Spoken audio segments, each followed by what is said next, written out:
Assalamualaikum warahmatullahi wabarakatuh.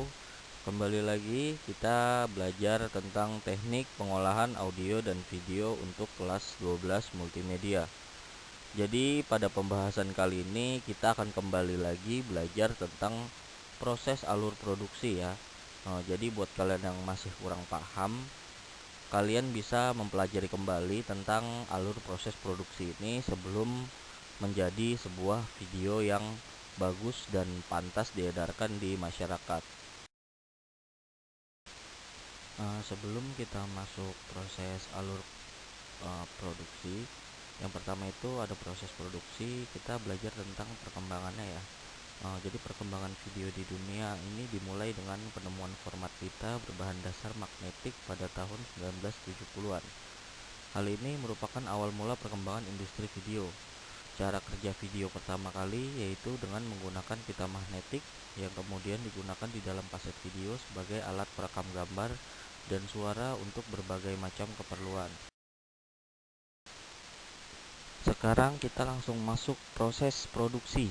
Yang pertama itu alur proses produksi. Di alur proses produksi ini ada namanya satu tahap praproduksi. Tahap praproduksi merupakan tahapan awal sebelum dilaksanakannya produksi video. Ada beberapa tahap yang perlu dilakukan pada tahap praproduksi sebagai berikut.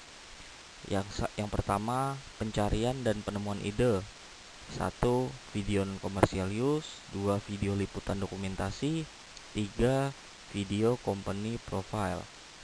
Lalu yang B, pembuatan sinopsis, treatment, storyboard, dan syuting.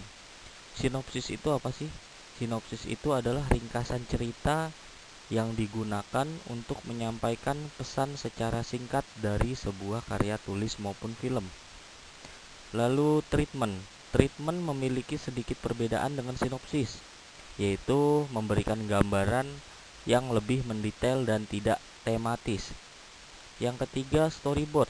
Storyboard adalah rangkaian peristiwa yang akan direkam dalam video. Lalu yang keempat, shooting script. Shooting script digunakan sebagai panduan produksi ketika di lapangan. Ada beberapa tipe pengambilan gambar yang perlu dipelajari. Yang pertama yaitu A. Shoot. Shoot adalah munculnya gambar di layar yang diambil dengan menggunakan kamera dengan jangka waktu tertentu. B. To shoot berarti dua orang saja yang ada di gambar. Yang C. Group shoot, pengambilan gambar dengan menampilkan 3 orang atau lebih. D. BCU atau big close up atau BCS, big close shoot, pengambilan gambarnya hanya memperlihatkan beberapa bagian dari wajah seperti dahi atau dagu, atau hanya memperlihatkan beberapa bagian dari benda. E. CU close up atau CS close shoot, memperlihatkan keseluruhan wajah seseorang atau bagian benda dari jarak dekat. F. ECU atau extreme close up merupakan pengambilan gambar dengan memperlihatkan bagian yang sangat detail. Misal, bibir pada manusia, mata pada manusia, atau angka pada jam dinding dan jam tangan. G. MCU atau medium close up atau MCS medium close shoot merupakan pengambilan gambar yang memperlihatkan kepala dan bahu sampai dada bagian atas atau hampir keseluruhan benda.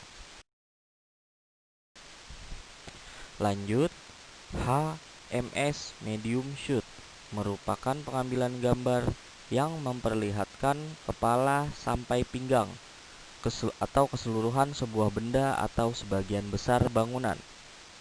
I. MLS medium long shoot merupakan pengambilan gambar yang memperlihatkan bagian kepala sampai lutut seseorang. J. LS long shoot WA wide angle atau WS wide shoot merupakan pengambilan gambar yang memperlihatkan keseluruhan tubuh dari manusia dengan background yang masih cukup luas. K. VWS, Very White Shoot, atau VWA, Very White Angel, merupakan pengambilan yang biasanya untuk mengambil gambar pemandangan yang sangat luas. I. L atau A level, sudut pengambilan gambar sejajar dengan mata. M. HA, Hedge Angle, sudut pengambilan dari suatu objek sehingga kesan objek jadi mengecil, dan kesan pengambilan ini mengandung unsur dramatik yaitu kerdil. N. LA atau Low Angle, sudut pengambilan dari arah bawah sehingga kesan objek jadi membesar. Sama seperti high angle, posisi pengambilan ini juga terkesan dramatis untuk menunjukkan keagungan. Istilah lain yang harus diketahui selain bahasa pengambilan gambar yaitu istilah-istilah pergerakan kamera dalam pengambilan gambar. Jadi kalian di sini harus tahu istilah-istilahnya, yaitu yang pertama pan right, menggerakkan kamera ke kanan. Yang kedua pan left, menggerakkan kamera ke kiri. Lalu tilt up, menggerakkan kamera ke atas. Yang keempat tilt down, menggerakkan kamera ke bawah. Jadi untuk pan right, pan left, tilt up, dan tilt down itu kalian tinggal ngafalin bahasa Inggrisnya aja. Jadi kalau right itu berarti kan ke kanan, lalu left untuk ke kiri, up untuk ke atas, down untuk ke bawah. Lalu di sini ada zoom in, mengatur pengambilan ke arah CU. CU itu sudah yang dijelaskan yang tadi, close up ya.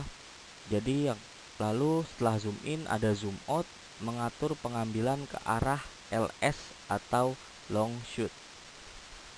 Di sini ada dolly in, track atau track in, mendorong kamera ke arah subjek. Lalu ada dolly out atau track out, menarik kamera menjauhi subjek kamera. Lalu yang terakhir ada follow. Follow ini kamera mengikuti kemanapun subjek pergi. Kita lanjut dari alur proses produksi. Tadi yang pertama kita sudah bahas satu tahap praproduksi ya. Yang kedua sekarang kita bahas produksi. Produksi adalah tahap untuk merealisasikan semua langkah yang ada di tahap praproduksi. Jadi langkah-langkah yang ada di praproduksi itu kita realisasikan di produksi ini. Yang pertama ada beberapa saran produksi untuk kameramen yang sedang belajar untuk proses merekam gambar ketika produksi berlangsung. Yang pertama A, lebih dekat dengan objek. Lebih dekat dengan objek ini digunakan ketika kameramen yang sedang belajar menggunakan kamera video yang biasa, karena kamera tersebut tidak menggunakan lensa yang baik. Jadi pastikan lebih dekat dengan objek untuk mendapatkan kualitas gambar yang maksimal. Hal ini dilakukan untuk menghindari penggunaan digital zoom pada kamera video. Lalu di sini ada B, hati-hati dengan cahaya. Pencahayaan yang kurang baik akan membuat kualitas hasil gambar yang dihasilkan video tidak jernih dan tidak maksimal. Jadi pastikan objek yang direkam gambarnya cukup tercahayai. Persiapkan lighting tambahan untuk menyiasati tempat yang kurang cahaya. Lalu ada C, jaga keseimbangan. Pastikan menggunakan tripod agar tidak goyang ya. Karena ketika kamera merekam gambar dalam jangka waktu yang agak lama untuk menghindari gambar yang goyang. Karena memperbaiki gambar yang goyang itu pun susah dilakukan di proses editing. Lalu yang D, hindari panning. Kecuali akan merekam gambar keadaan sekitar, apabila harus menggunakan teknik panning, pastikan gunakan tripod agar seimbang ya. Balik lagi ke yang C. Lalu sekarang E, mengatur komposisi sebelum merekam. Pastikan mengatur komposisi sebelum merekam gambar agar gambar yang dihasilkan lebih indah dan tidak melelahkan di mata penonton. Lalu ada F, ambil banyak stok gambar.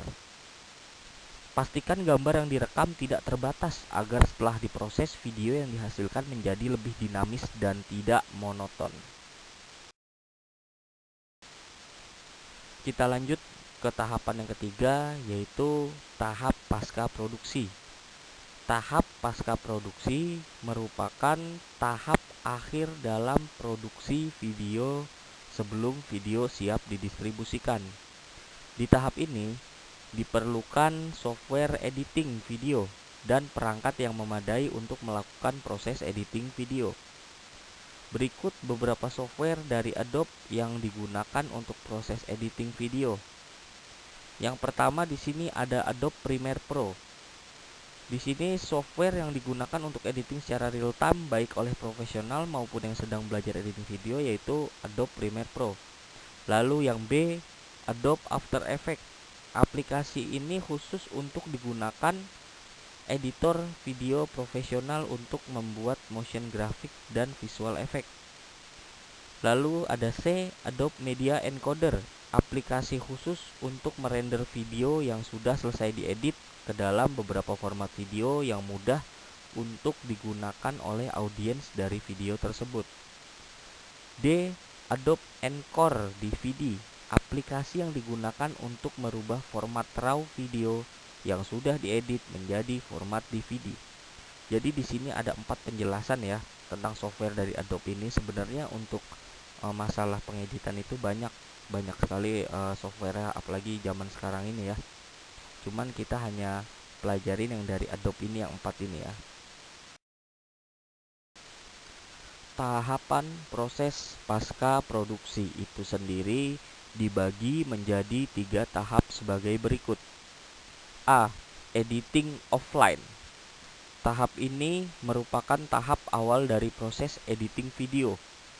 Di sini petugas pencatat skrip saat produksi mencatat kembali semua hasil syuting dan adegan. Dalam aplikasi video editing, petugas pencatat skrip tersebut akan menuliskan semuanya ke dalam timecode yang ada di aplikasi tersebut. Proses ini dilakukan untuk menyortir gambar yang akan dipakai dari semua rekaman gambar yang diproduksi. Lalu B. Editing online. Berdasarkan skrip editing yang dibuat di tahapan offline editing, editor kemudian melakukan editing dengan lebih cermat lagi. Jadi sang editor akan melihat adegan per adegan dan shoot per shoot untuk menyatukan cerita agar berkesinambungan antara satu dengan yang lainnya. Jadi di sini dia harus teliti. Selain itu, di tahapan ini editor juga akan memperindah hasil editing video kasar dengan membuat transisi atau menghaluskan potongan adegan yang sudah disunting di editing kasar. Lalu yang terakhir C, mixing dan mastering. Proses mixing merupakan proses untuk menggabungkan atau mensinkronisasikan antara video dan audio.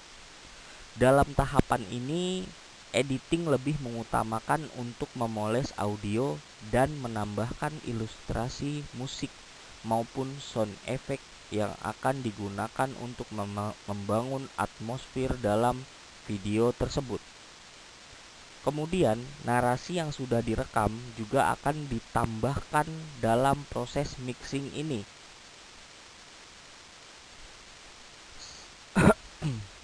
Setelah semua tahapan ini selesai, kemudian dilakukan proses yang dinamakan preview. Proses ini merupakan screening akhir dalam melihat video yang sudah selesai diedit dan diolah.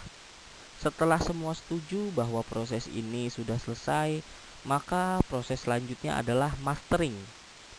Mastering ini merupakan proses untuk membuat kepingan VCD atau DVD master yang kemudian akan digandakan lagi. Intinya pada tahapan proses alur produksi ini harus benar-benar teliti ya dalam semua prosesnya.